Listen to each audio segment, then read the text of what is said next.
Epeli kaka biso nyonso tokufa mutu atikala te po tozomona lokolo ndireti aya lukuteleki ma miso ezame mobala lelaka te basi na motema. Réponse akopesa biso ezali kaka yo nde kobongisa mboka oyo po tozomona mboka yango banda élection esalama likambo moko ya malamu eza te.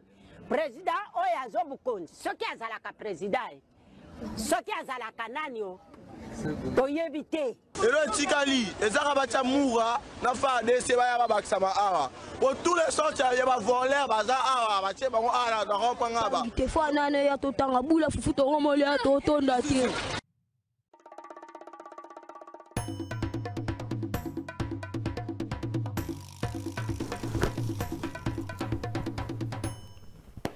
Merci beaucoup Mbote na ba Congolais nyonso Mbote na bato ya maele pe ya bwane ya mboka oyo botika na choqué bino na ko choqué bino ba service boli bisanga makambo na zo bimisa eza moi grave ba Rwandais économiquement parlant ba leki biso na mayele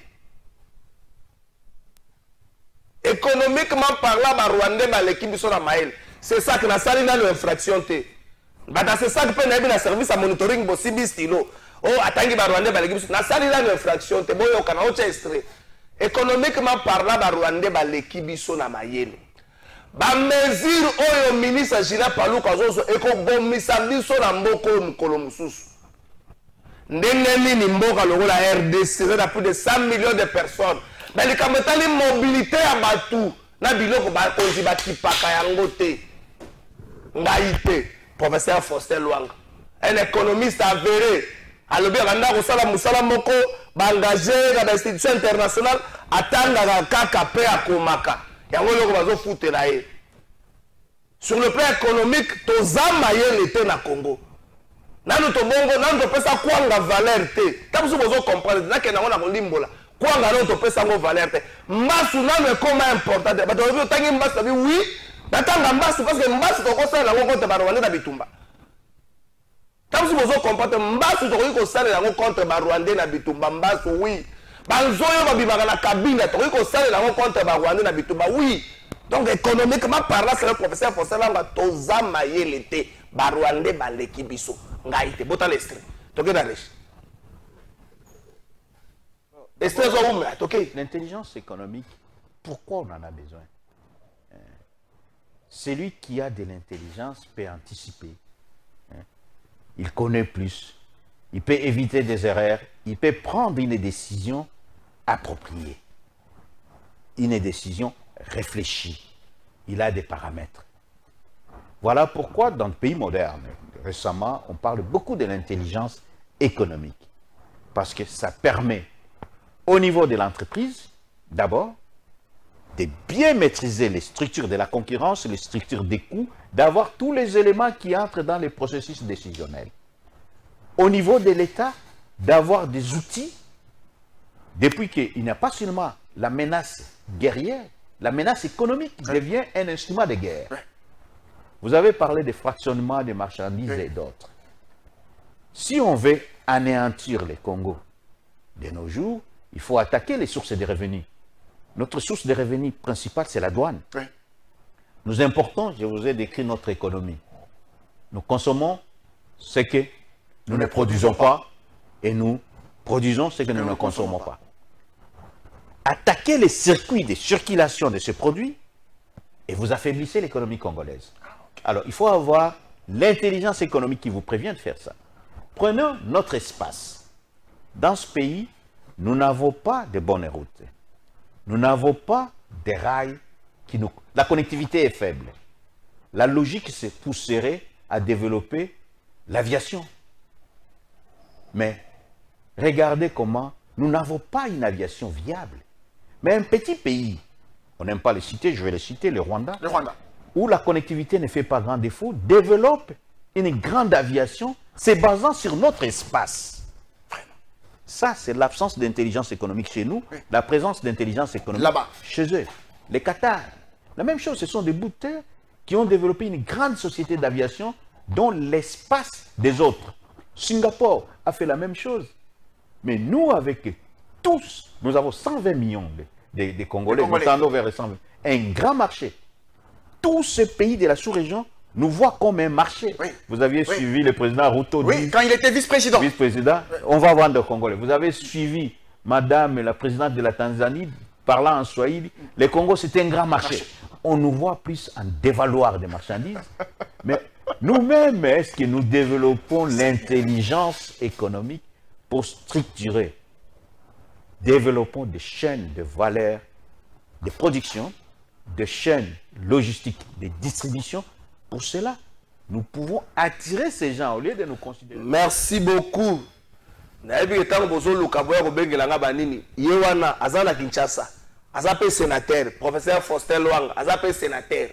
Wako bandoko lukela kanga yawa o trésor aza sénateur aza. Tango soko boyoka niveau ya débat ya Congo. Niveau ya débat Congo za ndeni. Pasteur Marcelo amoni soki nani oyo. Monsieur l'abbé Blaise Kana bandi soki nani oyo niveau ya débat ya Congo. O Kabuya lobby, Eteni ya lobby. Le débat pour construire ou reconstruire ces pays à la caté. Yoga contre un conseil des ministres. Enlèvement de la Kinshasa, comment on farce montage. C'est ça le niveau de débat à Congo. Ce qu'on a dit d'abord, il y a un débat kanda. Ngaïte, avant sénateur, bon le même militaire pour kanda, ngaïte.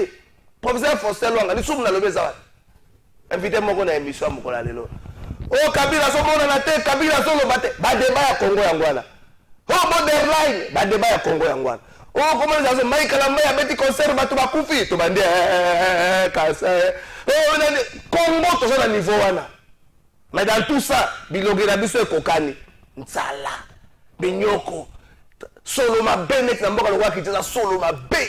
Ba débat à Congo, développement et kena musika, développement à Congo. Ce que l'on va tomber, qui est le bagabelle, il y a un il y a un bongisa mboko, tozo bongisa te, tozo ngani na sima.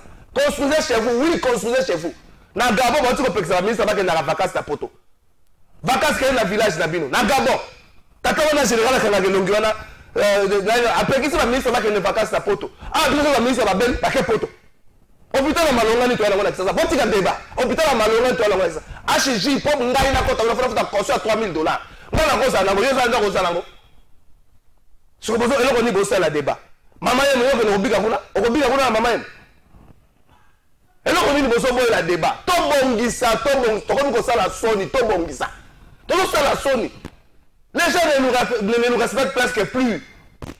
Zambie attendait la ministre so pe ministre Potimbangwa, je vous te comment passe des choses qui n'a qu'une selani. Accompagner na Lubumbashi. Il y a de mboko ezangi mayonnaise. Ezangi mayonnaise. Professeur Faustin Luanga, ywana lobi. Ngata on yoka kombo na mbala liboso na nzembo ya Jibe Mpiana. Entre 98 et 99. Na yoka kombo ah, Jiba boki avec beaucoup de respect pour attirer l'espace. Bon, je me suis dit peut-être que mutu moko ba mbongo benete. Ya boanye Jiba a compris que mayonnaise wana. Ah, biso débat. Oh, caméra avec ministre économique, to suki wapi. Oh, professeur Moukoko Samba, bas discours, l'italien, bas discours, pas présent la poste à l'angoté. De 60 jusqu'à aujourd'hui, Bolobi est belé. Mais Tolier Moukié, Bossali Moukié. Bossali Moukié. 145 territoires, maman, j'ai dit que ministre a mis, il y a plein. Son côté à Kasangula, 2 mètres à Kinshasa. Au coup, tu as bureau si la terre inachevé. La projet inachevé à Kasangula. Côté administrateur à territoire, aux hommes, ma bureau inachevé. Un bâtiment inachevé. 145 territoires, oui, inachevé. Botuna Batu. Les maisons préfabriquées par les militaires de Zawat. Et Zawat. Si on retourne Batu Batomboki. Tu les chez le projet Zawat. Moi, je vais Kendal. Batu Batomboki. Batu Nagabangote. Bakouza Jésus-Christ. Bana Marie. Abotega après Jésus-Christ. Papa Joseph. Tout na Kabinote. Héritage à Congo, Zaka Moutumokote. Boli Ambona Ndenge Sengeli. C'est ça que n'a fait Ngimut. C'est ça que n'a fait Ngimut. Ben, émission Zaka dans la télévision, Zaka. Général Ouanda, c'est ça le Congo. Avant d'aller invité, bon, la ministre, il y a finance, il y a l'OLAB. Ça, c'est du banditisme. Du banditisme. La question, c'est que tu vas retourner tes points, c'est pas Fifi Basouka, Mbongo, Zaka Belekuna. Peut-être le ministre intérieur, Mikolo Komonan, Jacques Chaban Moukouba, Nako Salimia, et Shima Moukouba. Peut-être que tu vas convoquer. Ça, c'est du banditisme. Camion on est tout y est coûté et tout y était. Pas raison il y a perpendiculairement dans de la naïe. Bah quitter ma bête chauffeur wana. Ministre Jean tata mon beaucoup avec veste mon noir. Ministre a quitté ministre yewana. Tata na veste. Bah son bête chauffeur wana. N'a pas envoyé répondre. Et si on a accident salamité pour y aller dans côte à chauffeur abimi. Bah son bête taillé. Du banditisme. N'invite bateau sur balien ligne na mboko bateau balien ligne. Mboko bateau comme ko bête ka général wana bête balien ligne. Maye la Congo yango, maye la biceps. Il doit se faire golber à Zakalambo. On se met dans ce travail qui supergue au monde monnaie.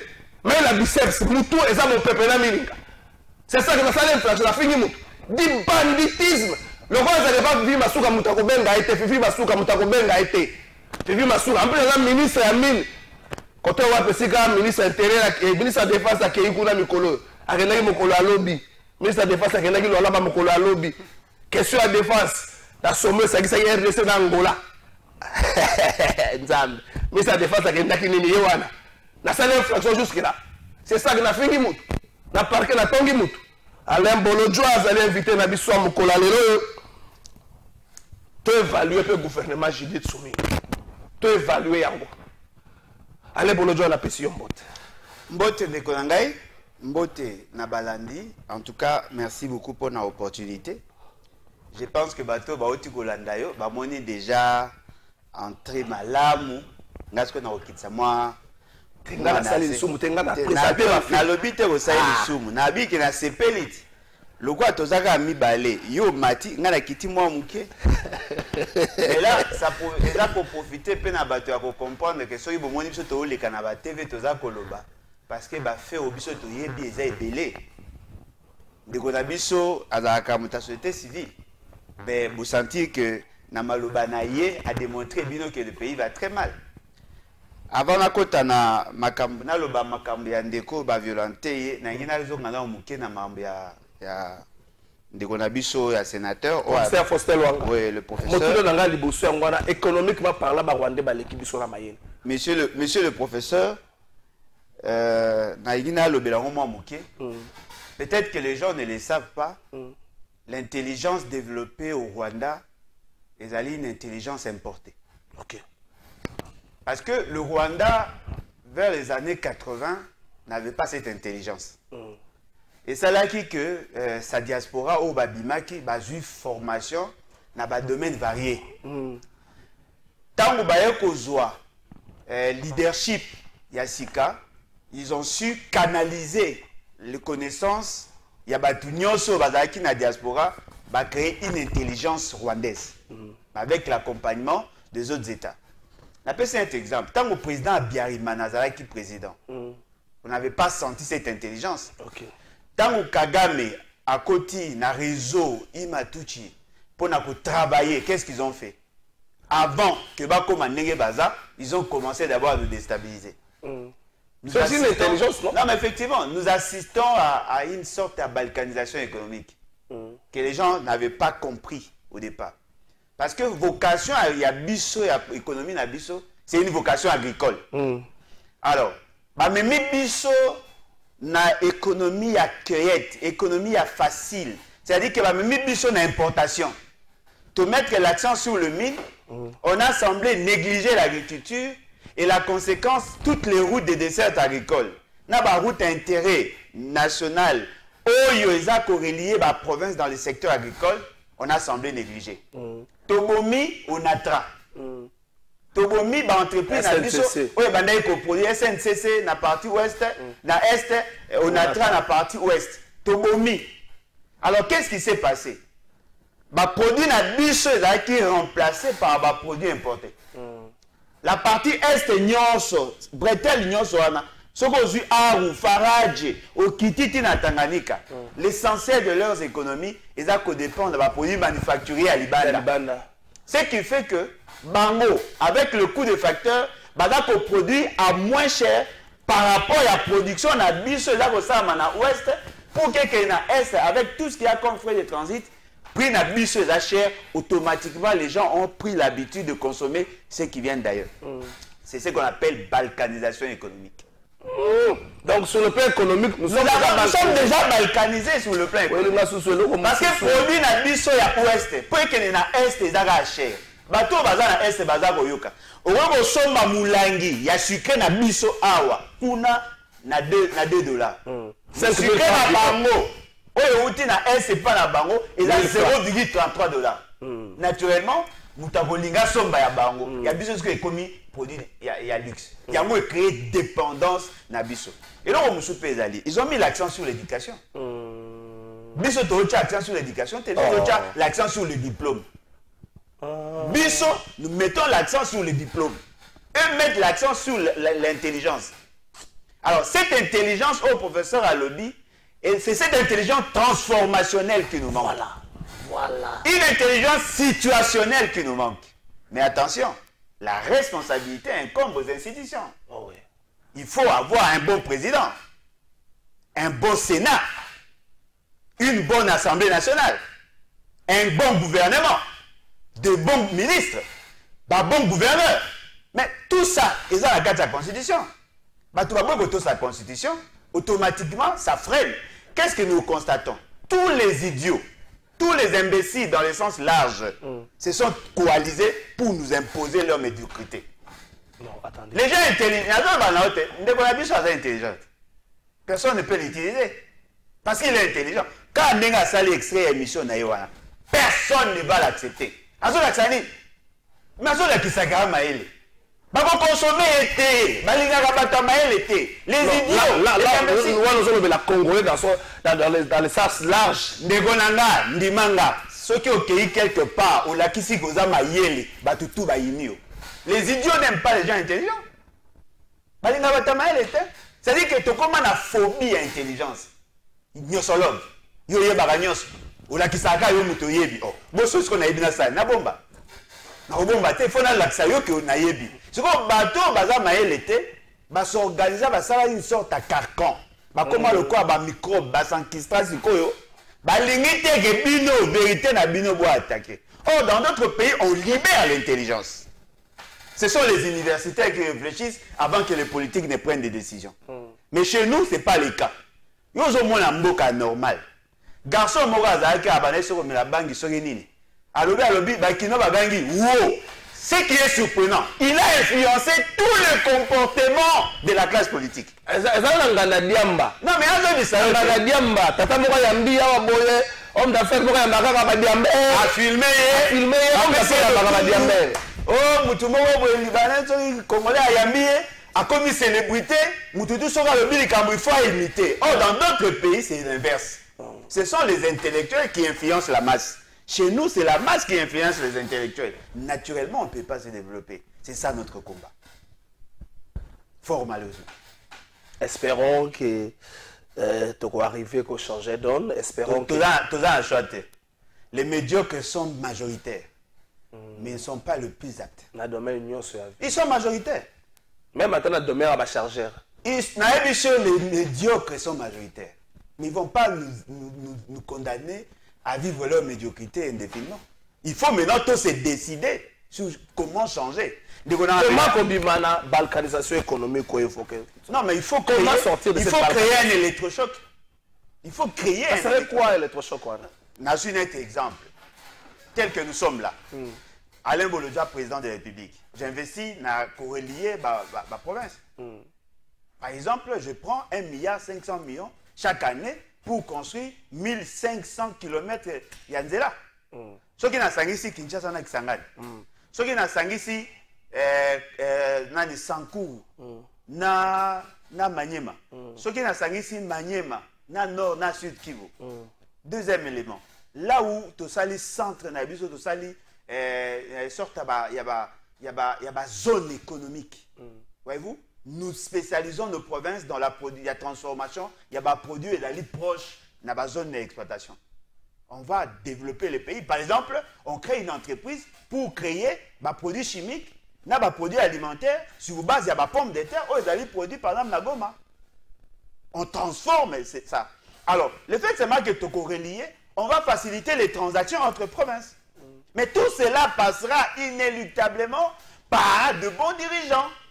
Parce qu'il y a ça.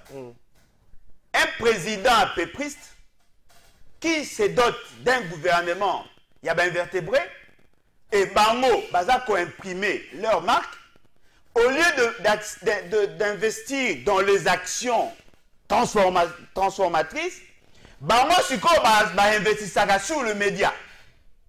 Comment ça? C'est-à-dire que Balingi va Bango mingi.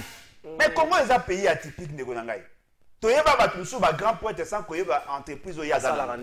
Aza un secteur d'activité. Ah, Johan Aza grand prêtre, Moutambongo danger. Aza danger. Danger, oui. Masaïni. Ote Aza danger. Mais vous avez danger sur base de rien. Si M. Zavot pose un danger, pose à l'autre. Non, mais il faut un danger dans un secteur. Ouais. Mais Biso Sugo, c'est l'inverse. C'est-à-dire que tel que nous sommes là, nous devons promouvoir l'intelligence. À partir de Yawana, on va orienter le génie congolais sur base, il y a un programme structurant. C'est ce qui nous manque. Appelez un exemple. Tout ça, on a un problème à courant. Vous voulez me dire que dans ces pays, il n'y a personne qui a un plan de relance, il y a SNEL? Qui s'y intéresse? Moutoutin?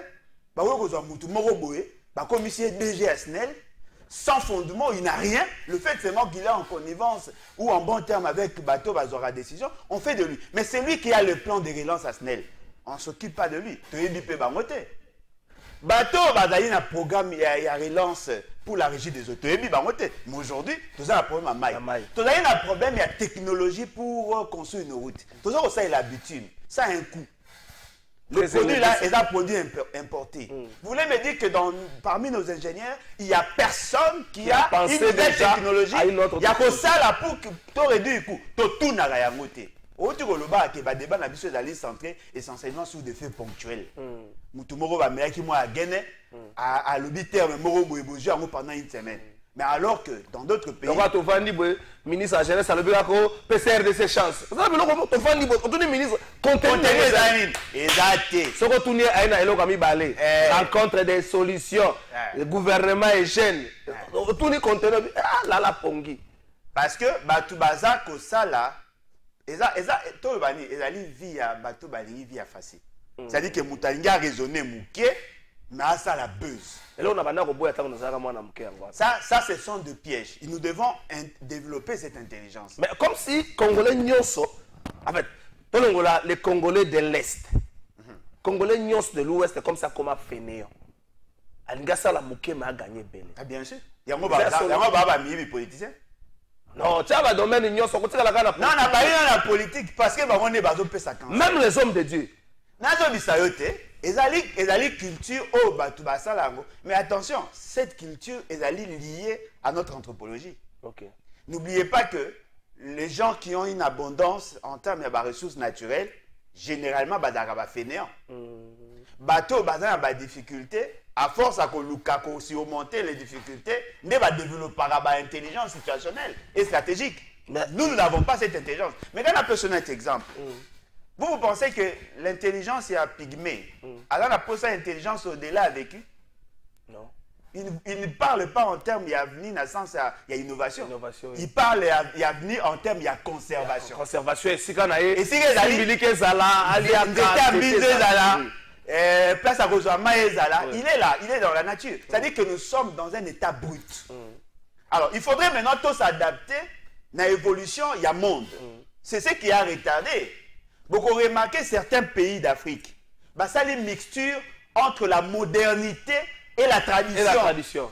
Et ça peut permettre que on va créer une identité scientifique. Comme le Nigeria. Mais chez nous, par contre, tout ça qu'on a embrassé l'extérieur avec nos mauvaises habitudes, en rejetant les vertus de notre culture. Par exemple, Moutagola Mukafai Natongo, Azako Ispera comme un bon. Papa, Osaïnini. Nababoga Moussousou, pour comme un millionnaire, ce côté Karabitabe, et $1, il faut être 1 million de bitabé pour comme un millionnaire. Chez nous, il suffit seulement de côté en contact avec un politicien voleur. Ce côté en contact, il y a à Tchéoka, dans circuit, tu t'enrichis sans rien faire. Alors, comment peut-on envisager le développement dans ce sens-là? Et là, on va mis balé. Soit-disant, le ministre Nabino, soit-disant, le cousin Nabino. Bakanisara ke ba policier ba tia bango ba pesa bango ba sécuriser bango baza ba garçon de course. Et ce qui est grave, même les policiers eux-mêmes sont dans cette perception-là. Mais est-ce que quelqu'un va voter avec insistance? Non, il y a un jeu de non, attention, l'article 28 de la Constitution est clair. Ceux qui ont sali acte, ils allaient m'abbé au nom de l'ordre, il y a ordre, ça qui est responsable. Parce que nul n'est censé exécuter un ordre manifestement illégal. Mais bien sûr, bon, ba te belé ba opposé ba acte à mabé. On m'a dit fait au salami au la question vidéo. Un ministre qui se permet d'utiliser les instruments de l'État pour rendre de compte aux gens, pour se faire justice. Il viole plusieurs lois. Il viole la loi légale, il viole la loi morale. Il y a liboso. Bato ba pesa yo, ba garde wana, ba pesa yo pour te sécuriser contre bato ba osala yo mabé par rapport à la fonction aux occupés. Bah, fais ça pour résoudre tes problèmes de société. C'est le chauffeur wana tam sous salaire $200 chauffeur à camion wana. Non, le problème est aliboy. Ce qui mutu a exercé fonction à ministre, la police intervient. Mais ce qui a soigné mutu, ce n'est pas le rôle de la police. Mutu kaeza koya, à quoi ça la faut pas. En ce moment-là, qu'est-ce que l'on fait? Au lieu de maîtriser Moutouana en entendant, tu fais appel à la police commise pour ces faits-là. Pour la circulation routière. Bah, ça, les procès verbal, bah, constater, bah, fait, bah, même devant l'administration. Ce n'est pas à vous de vous rendre justice, à vous faire justice. Et puis, l'autre est grave. Bon, métier. La convoyeur. Après, bon, vidéo. Bon, publier en haut. Parce que apparemment il tout puissant dans le lab. Ministre, comment il est tout puissant? Mais les gens qui ont été sous balenga gaye. Donc les fait c'est que président Zalikolo. Mais il faut pas décider sur hier ça la ministre Moussous. La ministre à niveau national. Puissant, c'est na loi là-bas. Non, mais attendez, loi là déjà RDC. La province na bango. Sogaza tout puissant, la loi là-bas. Faut mettre la loi là-bas. Baksa na loi là. Mais il y a Félix. Parce que Sogaza qui tout puissant, Félix c'est qu'il allait intervenir. Parce que Moni Batouana, au Baza proposé acte. Les gens voient le pouvoir. Apparemment, le pouvoir, il n'est pas blessé. Il y a une autorité dite. Autorité dite. Autorité morale. C'est-à-dire que lui doit régenter ces gens. C'est le général Wanabetaki, avocat. Exact. Et d'aller ma pratique. Jean-Claude Kifoua, Nakamina. Et d'aller ma pratique, Nabango. C'est-à-dire qu'il se considère au-dessus de la loi. À côté qu'on utilisait police. Et cette police-là, en civil, avec arme à feu, kangi moutou, bêti est sur place, filmer en haut, diffuser en haut. C'est-à-dire que ça va pratique. Alors dans un pays comme ça, personne ne peut venir investir. Ça a repousser les développements. Parce que la situation, le niveau de sécurité à la population, le niveau, il y a conditions, niveau de justice dans un pays, ce sont des incitatifs pour attirer les investisseurs. Ce qui est moi, l'image, c'est ce qu'on appelle l'indice de fréquentabilité de l'État. Nous devenons un État voyou. Nous devenons effectivement un État voyou où il n'y a pas de loi. Un soi-disant ministre, pour un ministre de la province. Naoya wana. Ok, Neguna. Naoya. Ah, que batata wana. Nakoya. Peut-être que ça va séquer la bakanja. Papa, Nakoya. C'est un ministre, Alain Bolo Jalobi à Koya. Nakoya. Et puis, il faut faire une émission à la chaîne Mori Panabango. Naoya. Naponele de la chaîne. Vous avez en contact avec la chaîne Nakoya. Kalaming Tiao. Nakoya. Je vais vous dire certaines vérités. Vous savez, moi, borderline. Te wana za ba bloga ba taille de pèse ya ba insolence na ba. Nakoya, ngai nakoya, na boyi sabino la vérité. Parce que le mot est livré. S'il y a personne qui doit prendre, lever le ton pour vous dire certaines vérités, vous risquez de croire que Pepe a un locataire, bino va propriétaire. Et ça mboka ba tunyo sot. Alain Bolodjoa, to charger sur côté thématique, to évaluer au moins gouvernement Judith Soumino mais avant to évaluer ngo Nzambe mbongo ezalata makasa.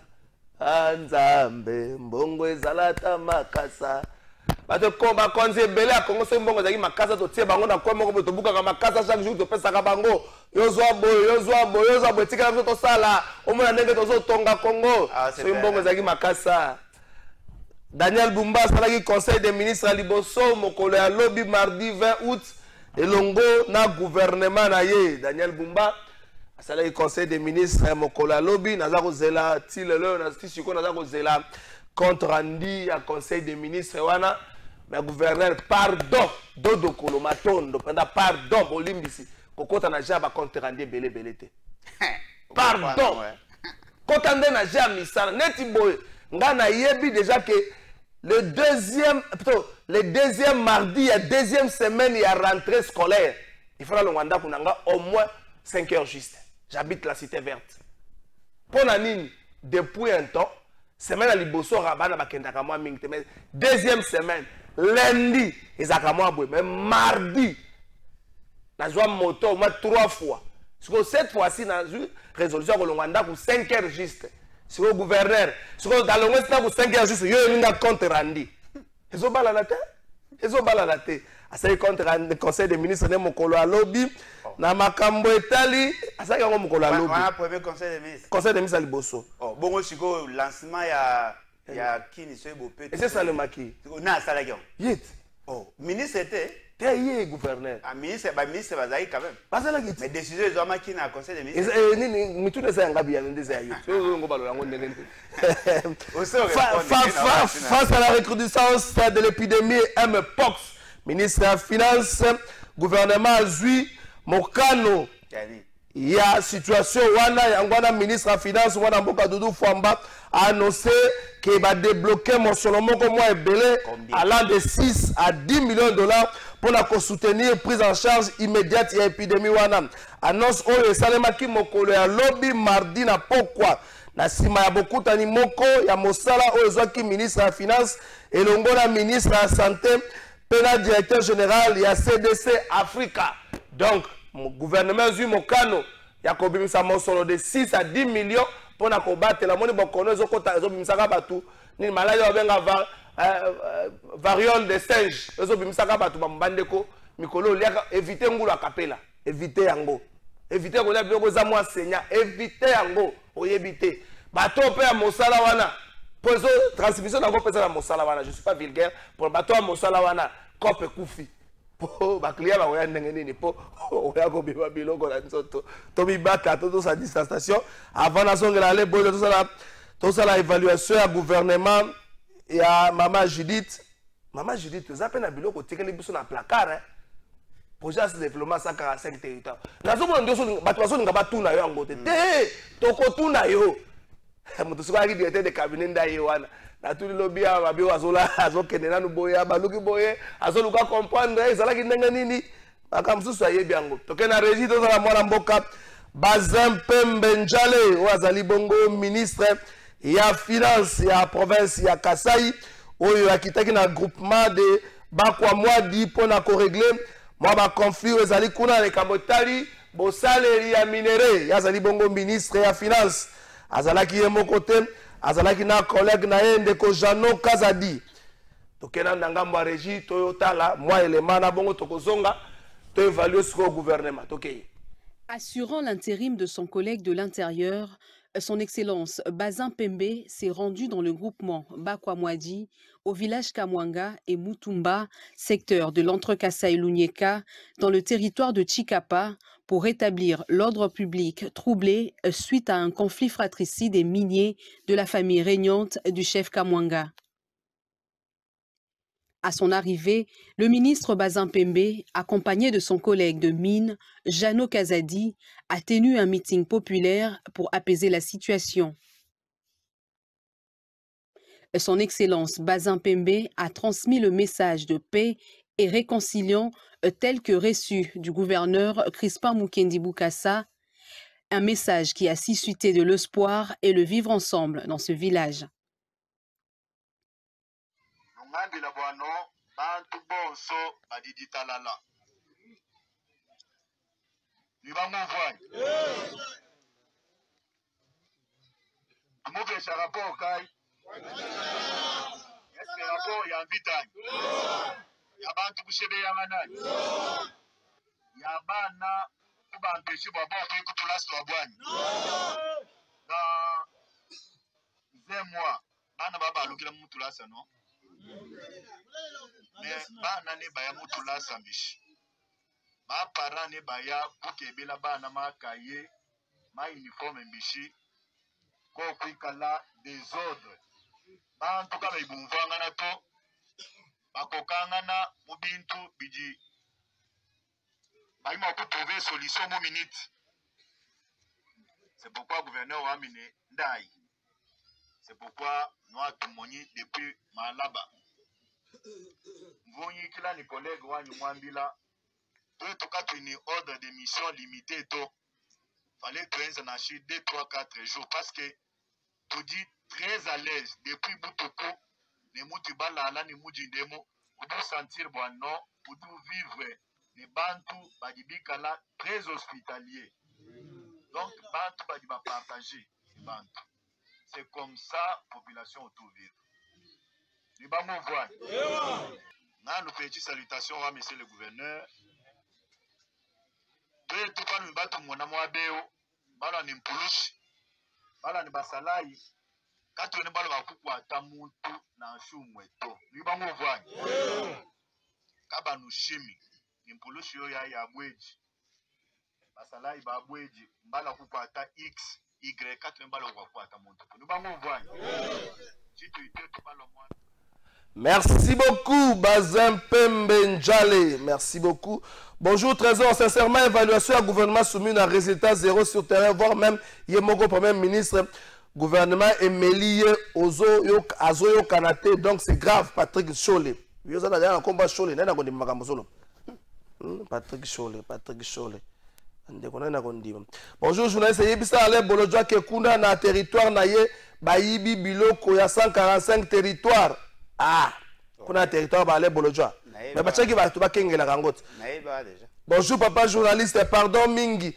Na silisa salisa biso ba correcteur examen d'état. Tuna mama ministre de l'éducation nationale Raissa afuta biso lifuti na biso de 2 années, pardon mingi. Merci beaucoup papa Ntumba. Toko misi message na bo futa ba bato ba correcteur examen d'état. Eza malamu te. Mona batu bilongo comme ko kana po mosolo zo matin. Alain Bolodjoa. Premier ministre, c'est peut-être pas d'habitude dans Mboka na biso que yemoko annoncer évaluation à gouvernement na e. Moi maman Judith Sali yango 3 mois et coquille ils ont coca calamité. Je crois bien la fin à mois hein. Depuis le gouvernement le code na fait à mois annoncer évaluation ya ministre na ministre. Même ils a oya ko sala. Le peuple pas en évaluation na e. Par exemple soko tuni mwana Mboka Alexis Gizaro ya ko yikoloba ya sali. Mais soko tuni batu bavandaka na Saint-Luc qui peine Delvaux cité vert bakoloba ke ministre azolo basali wana makanisne mais entrer à Montfleury ti le tikala loko moko tenga bibo ya koloba ka sali. Soko tuni Guy Luando ministre ya aménagement du territoire ya koloba sali. Mais peuple oui qu'on rappeler loko moko na ko sala inikini bo transport téléphérique na intendance peuple koloba ka moni angote. Soko tuni ministre nini susu soko tuni ministre économie akolobaki na zui ba mesure elobaki nango Israël mutombo parce que ba membre gouvernement ba koma ba tailleur te akolobaki na zui ba mesure bato ba mituna est-ce que mesure azaki po a comme sa pantalon nga soketi to kanga dadi ndenge bilenge ba bengaka ekoza na réalité mususu soko tuni ministre nini susu ministre de défense otuni ye ya koza na ba résultat mais peuple akolobaki non to monaki ministre de défense dans l'olaba akelaki na l'olaba question ya sécurité peuple akoza na ba élément na ye ministre de susu abosania ministre de la bossade soko tuni mo akiteni plus mabilu akolo bakeno na continuer na série wana ko botola ka batu bandako yepo na eza musala est-ce que pour na peuple ezali bongo est-ce que lelo te exercice au ministre premier ministre asali et oui ko senga pe départ na ye moko na population. Bon, le problème ezali vrai ezali que il faut to yeba il y a 4 niveaux d'évaluation. Évaluation ex ante. Et l'évaluation va ça avant pour banamsa. et permettra il y a que ça la estimation sur ce que l'on veut faire. Ouais. C'est là où on fait les études, il y a pré-faisabilité, la étude à faisabilité. On se fixe des objectifs, on se fixe des actions à mener, on établit les responsabilités et puis on met en place le mécanisme d'évaluation. Deuxième niveau d'évaluation, on va bien évaluation extemporée. C'est-à-dire on va bien évaluation à mi-parcours. Ça la kayango sur base il y a un objectif et généralement à court terme. Troisième niveau évaluation finale. Où ils ont un souka musala, atali ceux qui va objectif ils allaient atteindre. Quatrième niveau évaluation ex post. Na sima ya kosala misala, na sima ya kosisa misala, quel est l'impact il y a au sali. Donc tant que on a monté au sala programme, dans le programme il y a des actions à très court terme, il y a des actions à court terme, des actions à moyen terme, des actions à long terme, naba action structurelle au éthique à la libéa na libéla. Les lobes bolingi bosa la évaluation à mi-parcours extemporé. Mais nga na na évaluation ex ante. Il y a avant. Avant. Ah, mais parce que on va dire musala. Non, on va dire musala sur avant. Non, il y a parce que séminaire, la séminaire, après ça qui na moto misala na yé. Séminaire, c'est un objectif. Non, après ça qui na moto misala, yango pas ça évaluation à mi-parcours. Ordonnance ni. Ordonnance ni bango ba fait ça qui job description. Non, ordonnance ni. Na évite ce boyoka qui sont ordonnance moko fixant les compétences de la ministre et puis ils ont une feuille de route au gno boyebi que voici les feuilles des ministres à chaque ministère où ba fait ça qui pour sur base de ça va évaluer. Et là on a remarqué ça. Les gens se fondent sur l'évaluation classique. C'est-à-dire que généralement ceux qui ministres à côté Abandaka réforme adaptative, il énonce le couleur de ce qu'il doit faire. Mais moi, je vous dis, déjà au départ, ce gouvernement n'a pas bien fait son programme. Le programme est déjà les amabé.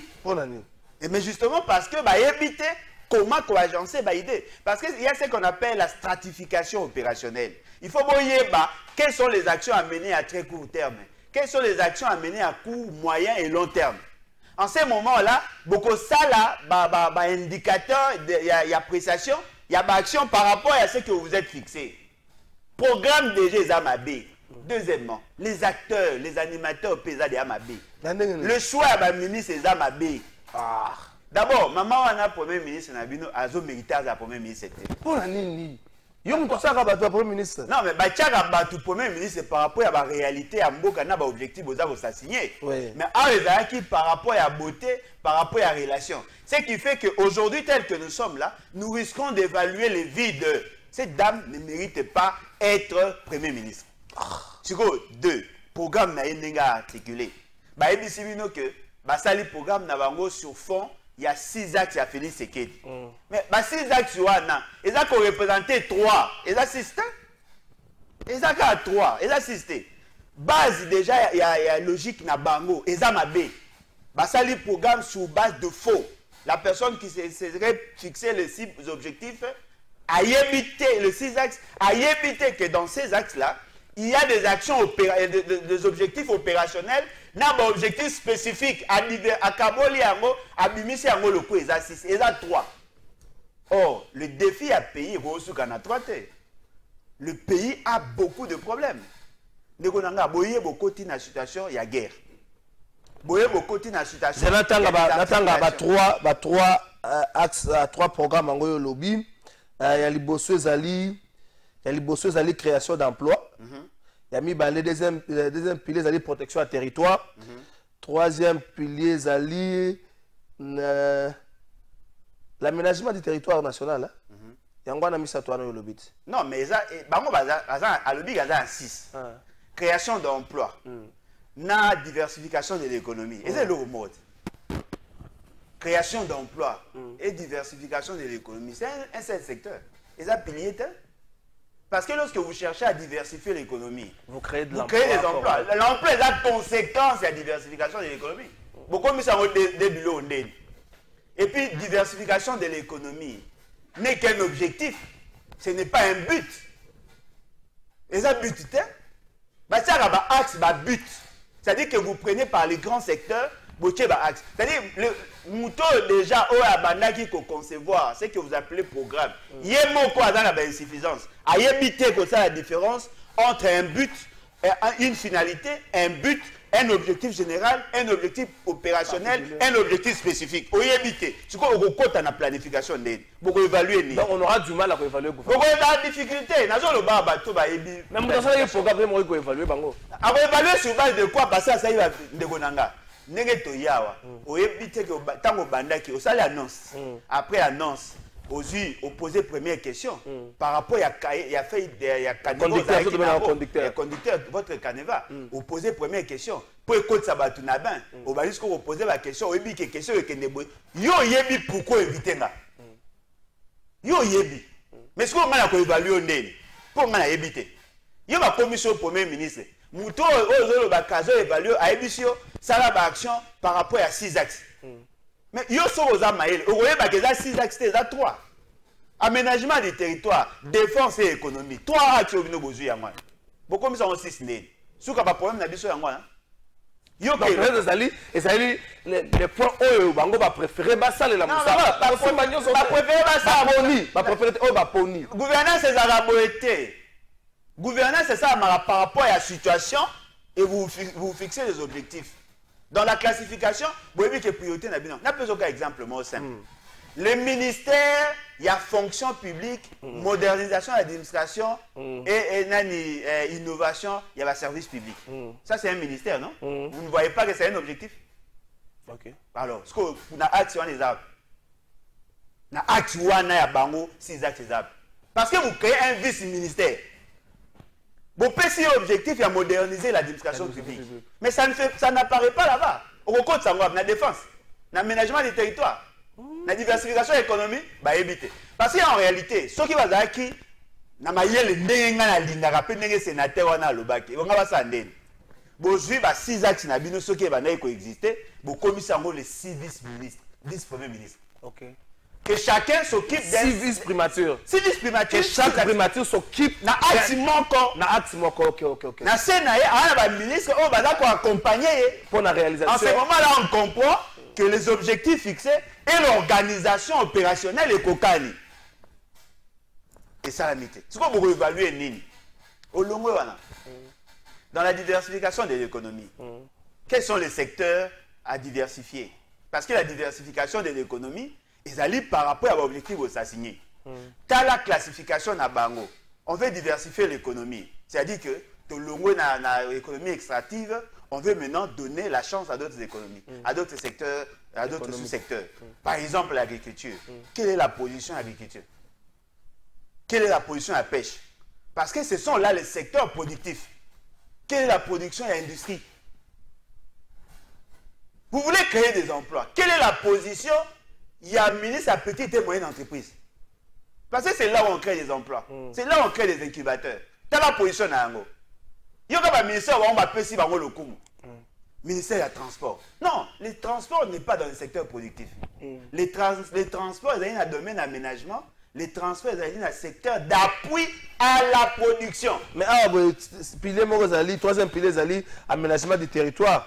Non, l'aménagement des territoires, en réalité, l'aménagement, les transports devait être un sous-secteur d'aménagement du territoire, un sous-secteur et un secteur productif. Parce que c'est un secteur d'appui à la production. Or, les axes principaux au Bino Bolobaki, c'est-à-dire quoi? Mais si vous n'avez pas le management institutionnel, il vous sera difficile d'atteindre votre objectif. Ah, vous avez direction, vous avez entreprise. Mais quand on imagine ceux qui disent pro, vous avez un directeur de programme, il y a des gens qui s'occupent de matériel. Si vous avez un directeur de programme, il faut dans le secteur où il y a comme on a Ezali. C'est là le problème. C'est-à-dire que la conception de départ est déjà biaisée. L'évaluation ne pourrait pas se faire de manière objective. Donc le mot on a par rapport à l'action. Par rapport à l'action, c'est quoi? Sentez-vous qu'il y a une coordination? Exactement. Il y a une aventure. Ministre il y a justice, a bandit, action des charmes. Il commence à poser des actions, il pose des actions. Il y a une conclusion. On doit convoquer les états généraux à la justice. Oh. Mais il y ministre a banni déjà qu'on a ma décision. Ministre a banni déjà qu'on a ma décision. Premier ministre a dit qu'il faut convoquer l'état général à la justice. C'est-à-dire qu'il faut faire un diagnostic, mais il y a déjà thérapie. Moutaye pas déjà. Non, non, comprendre l'état, le bras limbo, la lingala. Et non, on s'allait qui fièvre na boutou. Ok, non, hôpital la tongo. Si, si. Moi, autre part, on a Novalgine, aspirine. On mérite. La tongo qui est hôpital. Action, on a. Analgésique, que soit analgésique, ce qui n'est pas le action, on a mis ça salé. Et ça, on a aspirine, on met la boutou. Na tongo, ok, pas mon ganga. À consulter, à retourner, on n'a pas retourner, on met la qui s'inine. Tu peux mettre la aspirine. C'est l'examen. Ouais, mais quand vous attaquez déjà au magistrat, quand vous prenez déjà des décisions sur le magistrat, quand vous suspendez le mécanisme, la fonctionnalité, na bango na niveau appareil judiciaire, quand vous vous exhibez déjà en présence contre l'action que vous menez, ce sont des réformes profondes. Et ça, réforme adaptative. Naturellement, vous êtes déjà dans la thérapie. Alors que le diagnostic n'a les salamités. Joie aventure. Un ministre, ministre à ceux qui a commerce extérieur, quelque chose comme ça. Il se décide comme ça, le gars, non, j'interdis l'introduction de tel produit, tel produit. Papa, au komikuna ndenge nini. Pour combattre la production locale, il a bien fait.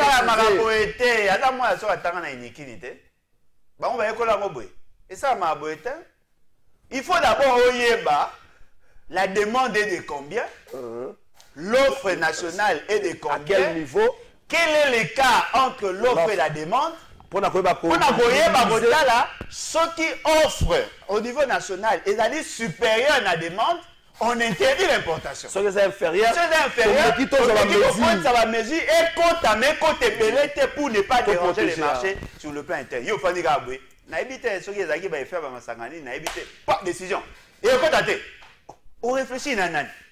Na cabinet na iti. Mais après, et ceux qui va. Yebita ya kena na Lubumbashi ko sona. Ah, ko senga bolimbisi. Ah, ngala mona ki bolimbisi. Papa, ba yebisi ba so mérite to kangi frontière. Yoka. Akanga ki les frontières. Yoka. Des décisions irréfléchies. C'est-à-dire que Batunion so ba ko ça politique à TikTok. Na lo balika mobé ça ba pas kata parti tcha na TikTok et ça buzz. Alors, la grande difficulté c'est vous les journalistes. Comment ça? Qu'est-ce qui s'est fait? Ceux qui ba ça ba bourde. Ba bérisco ba communicant robot. Après, c'est un moyen. Non, le bas, et ça bien. Oui, et ça bien. Il faut protéger l'investissement local. Il faut protéger l'investissement local. Oui, le raisonnement est inachevé.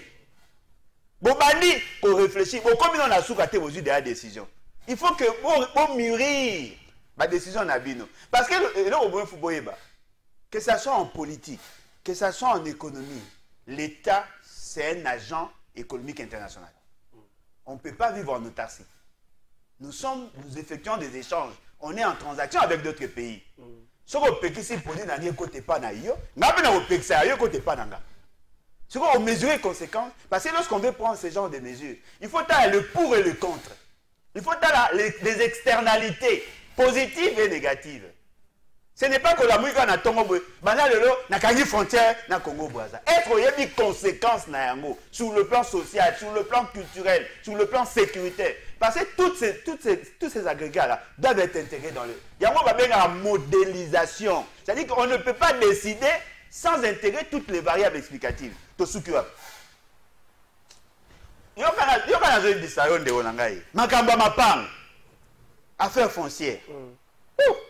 Des ordres commis le nom à ma part. Vous pouvez imaginer. Non, mais comme ma casse, c'est sur le cas. Le ministre de la Justice veut intervenir pour résoudre ces problèmes-là. Il s'attaque contre qui? Contre les ministres des Affaires foncières. Il s'attaque contre. Parce que ce sont les décisions du ministère des Affaires foncières, mais il y a une incidence. Ouais. Vous comprenez qu'il y a un problème de coordination. Nous savons pourquoi. Les ministres ont commencé à poser des actions avant le premier conseil des ministres. Oh, le conseil des ministres, il a lieu à harmoniser. Mais pourquoi on va dans le conseil des ministres chaque week-end? Pendant qu'il conseille d'action avant le premier conseil des ministres. Mais conseil des ministres, mais changer de temps, décision va qui a repéré sa musique et bête après 22h. Et ça m'a dit quand? Tout ce qui va. Parce qu'il y a ce qu'on appelle l'interdépendance entre les ministères.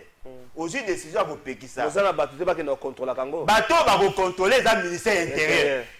est-ce que solo na bango osolo na bango combien de personnels à déployer mbongo boko pesa bango na ba prime mais pas ça ba prime non exceptionnel bo pesa bango mission au-delà de mission ya feuille de route na bango il faut bo tchaka mbongo wana il faut même coopérer na ministère de la justice ba calcitrant doit être jugé il faut même préparer peu prison et c'est comme c'est une action coordonnée parce que le premier ministre avait goûté le baka dans le séminaire du gouvernement ministre botika makamba sens unique voto sa code de la route mais on dirait pas qu'il a été na ba yo que parce que yemo azo mériter respect. Ya za maman ministre, maman premier ministre Nabino. Aza le corps ba maman bazaka ba mamelo na kaya.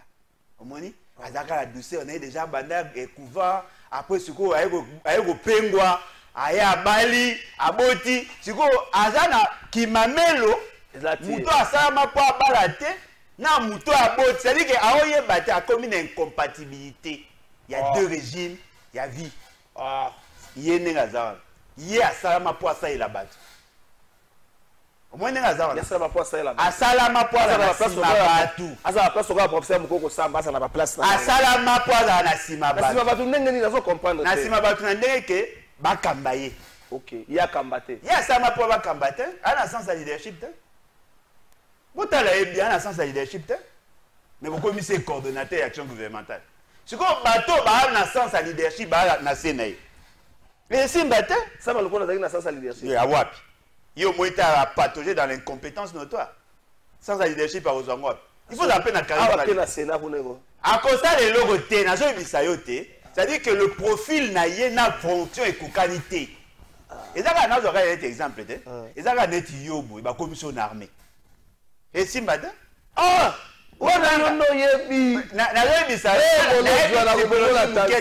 et aussi ma oui poani ozala bakobengo indiscipliné olinga tellement liberté que na armée simba te na kotosa te ndimanga na yebi ba nature ya batu te okotosa te na kozala kwa général ba petaki mutaka na kamina wana koleka okomo boulot ndenge oza danger mokozala bano obokele lingala dans l'armée c'est incompatible moi neti ba biso na bino na armée simba te na armée tosa yo okoka yo muto linga liberté okoka kotosa sangoloba moni mabe na biso ezali que on n'est pas sérieux on n'est pas discret. C'est que ministre ani toki ko évaluer en une minute ministre ani toki ko évaluer ya finance pourquoi gaye non mais ministre finance pour azo ça moi mukie malamu bien que eza ba fait de paille.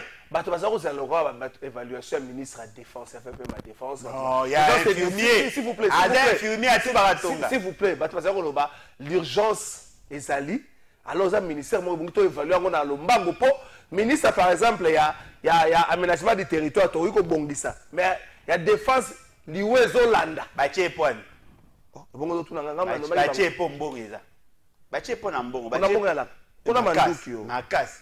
Est-ce que tu as soumis 500 massas, ça tient en agé, ou yé, bah, ça va ou pas? C'est vrai, ça va mettre 2500 massas. Yo, yé, pour vérifier, pour le tabadoui. Comment est le vrai? Il faut que le profil, la personne qui doit être nommée, à répondre à un profil. Au moins, en réalité, Nangongo, Mouto a administre la défense, il faut à la Mouto à sa renseignement militaire. Merci beaucoup. Pas un infirmier, pas un commerçant. Bonjour ndeko trésor biso pepe na cité tokoma biwelewele bibwele ya batu ya pouvoir mosusu awa na kaluka nabinako yemba chaque jour biso peuple tokoma manipuler na batu ya pouvoir pona nzala ndeko nanga nzala bozo na ministre Mukoko Samba lobaki tokolia. Bonjour ndeko trésor ministre wana Azali interpellé te, procureur Azali Kozela, Constant Moutamba Loba, vieux Michaud na matete, na c'est vrai la vie na ngai, yo ka faire petit maman vieux Michaud na matete, bien ou fila vieux Michaud, la pression beauté. Fachi et son gouvernement Azali nul, ni tete ndekona. Kabila zonga na pouvoir, pardon mille fois. Ndeko. Yo, bonjour ndeko trésor, vraiment Congo na biso mawa olali olamuki DPS olali olamuki gouvernement tozo kende wapi bilo changa na makambo na bino. Bonjour ndeko trésor mabe ya justice evandi mingi na ba magistrat ngai kutu naza cause la suspension na révocation ya ba magistrat musuzu ndeko tika ketoko oya c'est la révocation.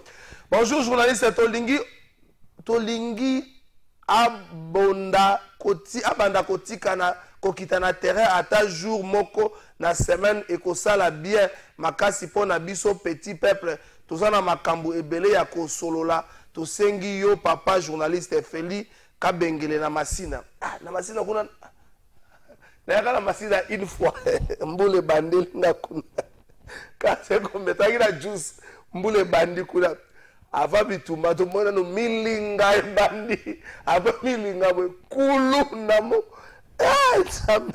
devant me na souci ati me policier kara akokipe yangote bana Masina linga bino mingi koya. Bonjour journaliste, maman Judith Soumina azaka kanaba kilo lokola sama lokonde depuis à comment premier ministre badesio zalika ka réaliser té donc aza vraiment kiloté devant ba ministre wana yase. Bonjour à la fin na pouvoir oyo ba na pouvoir oyo Félix Tshisekedi atabo pesingai poste na koboya po eza gouvernement ya Soni et sans valeur. Je préfère époque ya Kabila que ya bango leloyo baza sans ambition pour na peuple ndeko Gédéon Welo. Bonjour Trésor Bumba azosa la koleka ba ministre nationaux ebele yebisa président Alain Bolojo na plateau na yo pour na ayeba ke peut-être aza informé. Je suis grâce nonga de luxe. Ah merci beaucoup. Bonjour Trésor tuna Alain Bolojo soki na 2028 à cause de la candidat président pour na depuis na yebaye alobaka ebele soki azana posa Congo ebonga yepe a posté en 2028 eza merdi swana to celui-ci babina yebisa yo Daniel Bumba osala ko na ministre national ebele soki eza mamba oyebisa te soki asali ebele na oyeba mais est-ce que pour na oyeba ye muta ça il faut bayebisa oyeba pourtant na bima liboso ya parcelle na komi na parking so na moni ke komi propre na oyeba ke muta osala.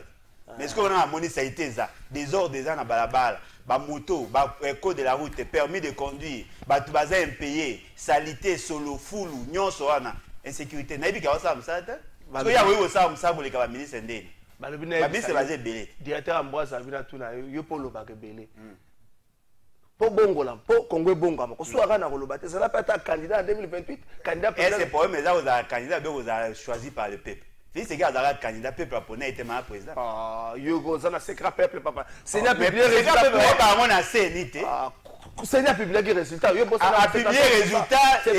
Élection et ça m'a mukomo ba ça on a 7 jours. C'est na luani.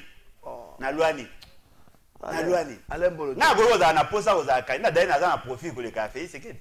Ah. Na profil à ma casse ko le café c'est que. Non seulement na ebi Congo mais na censuré par l'état.